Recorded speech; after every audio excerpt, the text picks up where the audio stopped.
You need to look at a topographical map of the Russian space in Europe to get an idea of what he's after. So Russia's been invaded 50-odd times in its history, and all of the invasions have come through one of 9 of what I call gateway territories that link the former Soviet space to the rest of the world. The Polish Gap, the Bessarabian Gap, those are 2 of the biggest ones, and they are, unfortunately for the Ukrainians, on the far side of Ukraine from Russia. So Putin's end goal here is to plug all 9 of these gaps. Now, when the Soviet Union collapsed, the Russians went from controlling all 9 to just 1. And bit by bit, with the Kazakh conflict, with Nagorno-Karabakh, with the Georgia War, with the Crimean War, they've added bits and pieces back to plugging those gateways. And if they get Ukraine in its totality, they will have nearly plugged another 2. Now, that does mean that Ukraine is not the end of the story. It's just the middle of the story. There's another war after this one. So the geography explains the why. The why now is demographics.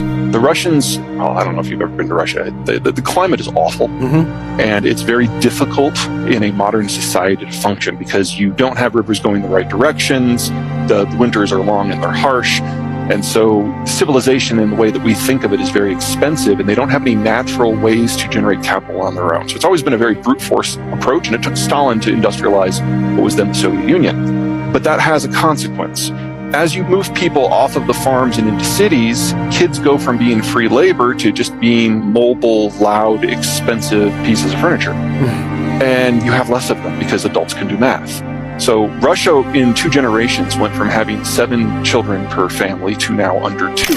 And that was before the bottom fell out in the post-Soviet collapse. We're now down to about 1.4.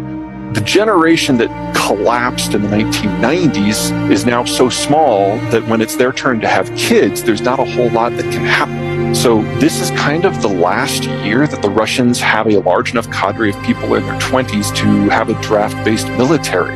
You wait any longer than this, and the Russians are going to have difficulties patrolling their own internal territories, much less fighting off any external aggressor. So while no one's expecting a war in the short term of somebody invading Russia, the Russians know that if they don't do this now, that no matter what the power balances are in the future, they will always be on the losing side. A lot of people might question whether or not that sort of thing matters in a world of missiles and air power. You know, like, who cares if you've got mountains on one side if you've got people flying ICBMs and bombers overhead?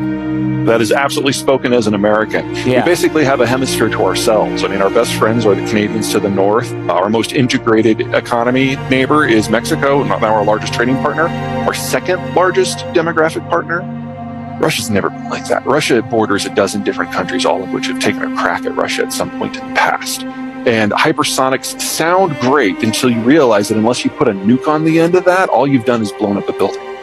And it's a very expensive way to blow up a building. So hypersonics really serve very little purpose in a conventional war.